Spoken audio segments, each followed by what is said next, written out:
All right, I'm just going to be honest with you. The Detroit Lions got some pretty rough news heading into training camp, something that I don't think any of us saw coming. But they also got some good news too. So I always like to try and keep it at least a little bit positive here. But hey, football is beginning, and I think every year this is what happens. The Lions have their first practice tomorrow, and so earlier, just a couple days ago, late in the week, the Lions announced all of their physically unable to perform, their non-football injury lists, all these different players.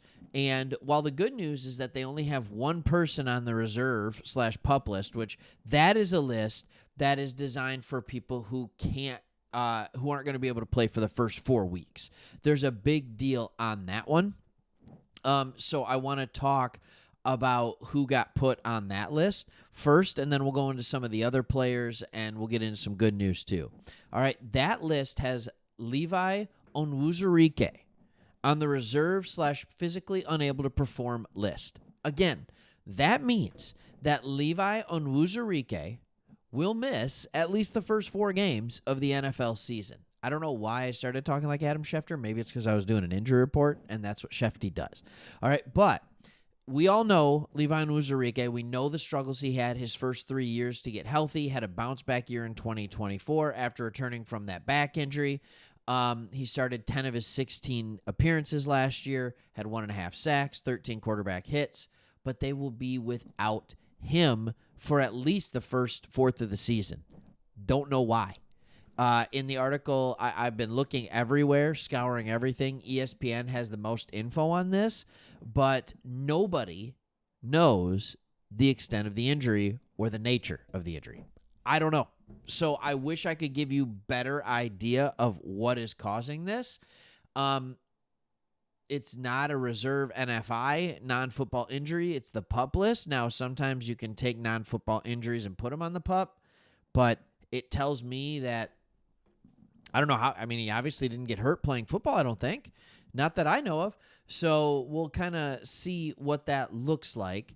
But in that, the Lions made a lot of other moves too. And a lot of players that are on the physically unable to perform list. Now, some of this is going to scare you. Some of this should have been expected. All right, now, again, the physically unable to perform, you can see it right here, PUP list. This can be for multiple reasons. This could be a lack of conditioning. This could be an injury. This could be a lot of things. All right? This could just be simply, hey, we're not going to make you start week 1 because you're old, right? That's my hope on Taylor Decker. All right? Is that like, nope, we know what we have in you. We're not going to make you practice from day 1. We're going to make sure your body can hold up throughout the year. Players that were expected to be on this. Miles Frazier. Not so much. Didn't know he was going to be on there. That could be a conditioning issue. All right, but we did expect Aleem McNeil, Mekhi Wingo, and Malcolm Rodriguez to be on there. All of them are dealing with knee injuries. Fully expected. My hope is that Wingo gets back sooner than later. So, yes, if you are doing math correct, the Detroit Lions are opening up camp down 3 defensive tackles. I expected to be down 2. So that is not good news. Also, non-football injury list, active NFI. Again, they could play anytime. It could just be a conditioning issue. Josh Paschal. Holy cow, this guy's hurt a lot. You just hope none of these guys had a fireworks incident. Anyways, sorry, I had to say it. All right, I had to say it. Najee Harris. So anyways, with all that being said, was it Najee Harris that had the fireworks injury? All right. Let's take a second at our depth chart, and then I'm going to get into some good news on the offensive side. All right, I'll try and zoom in here for you a little bit so you can see just kind of our nose and defensive tackle area. So, Aleem McNeil, hurt. So, what that leaves us with, Wingo, hurt. Paschal, hurt. That leaves us with a rotation right now of DJ Reader, Roy Lopez, Tyleek Williams, Broderick Martin. Now, do I have a problem with that rotation? No, not necessarily. I think, you can bring in Pat O'Connor as well. I think he's someone that played some good minutes for us, but not someone that I'm excited about the minutes, to be completely honest. Like, it was good in spot duty. All right, but here's the problem. you lose Ali McNeil and you lose Levi Onuoha for the first fourth of the season. Those are your pass rush guys. Those are your guys. Now, Ali McNeil wasn't put on that list yet. But we've heard over and over and over again that he's not going to be back till October, probably November. When you look at these guys, DJ Reader, Roy Lopez, Broderick Martin, dude hasn't done anything yet. But even Tyleik Williams, none of them are known for being pass rushers. I think Tyleik Williams can be. I think he absolutely can be a guy who can get himself to the quarterback, but it's going to mean that with our quarterback pressures on the defensive side of the ball, we're going to have to rely mostly on the edge position to get those pressures. I don't love that, or blitzing up the middle. I love being able to get pressure from up the middle. A lot of quarterbacks are more mobile now, so around the edge is just as good. But it's still one of those tricky spots where you're just like, all right, the season hasn't started yet. We knew we'd be a little thin at defensive tackle. Now all of a sudden the draft pick of Tyleik Williams in the first round, which we all liked anyway. We all got around and on board to pretty darn quickly. It's looking absolutely necessary at this point. Completely and totally necessary. But I would be lying if I didn't say there was a little bit of concern with what we're doing up the trenches in the middle in the NFC North. Now, with that being said, the majority of your North games, half of them at least, are going to be in that back end of the season. So that's always good. And the North, some of them built up the middle, some of them didn't. So I will say, is there a little bit of worry? Is it going to be an adjustment period? Yes, it absolutely is, but still excited to see what they can do. Now, let's get into some good news, shall we? I would love to just get into a little bit of good news. All right.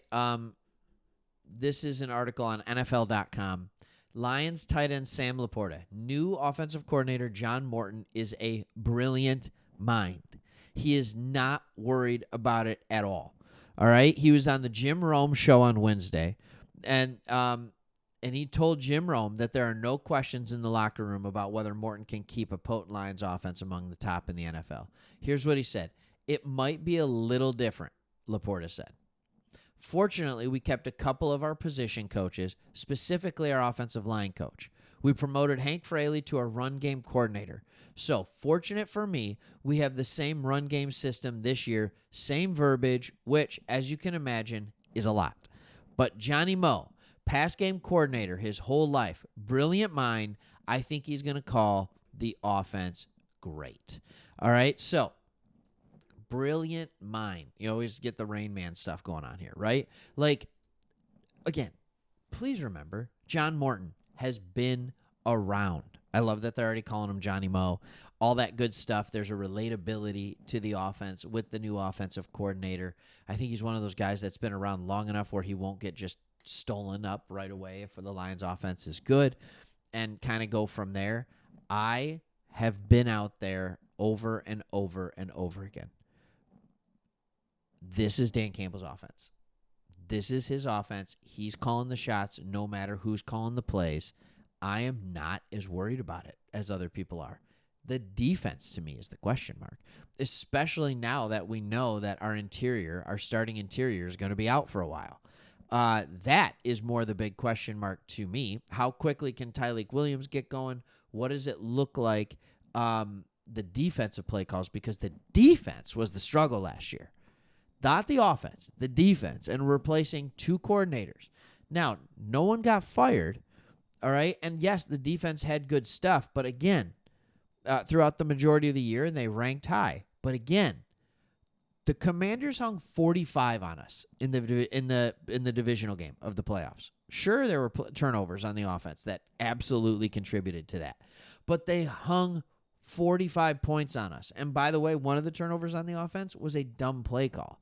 So, the trick plays got out of hand by the end of the year. They were working at such an efficient clip that they just started taking them for granted. Like, oh yeah, this is going to work every time. Like it's a normal stretch play on in the run game or something like that. It wasn't. Then you go with a Jamison Williams double reverse pass.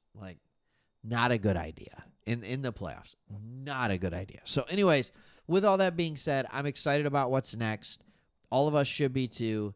I said I was going to do a video on today. If you watched the video yesterday, really good video, by the way, yesterday. Go back and watch that on the Detroit Lions' big signing before free agency.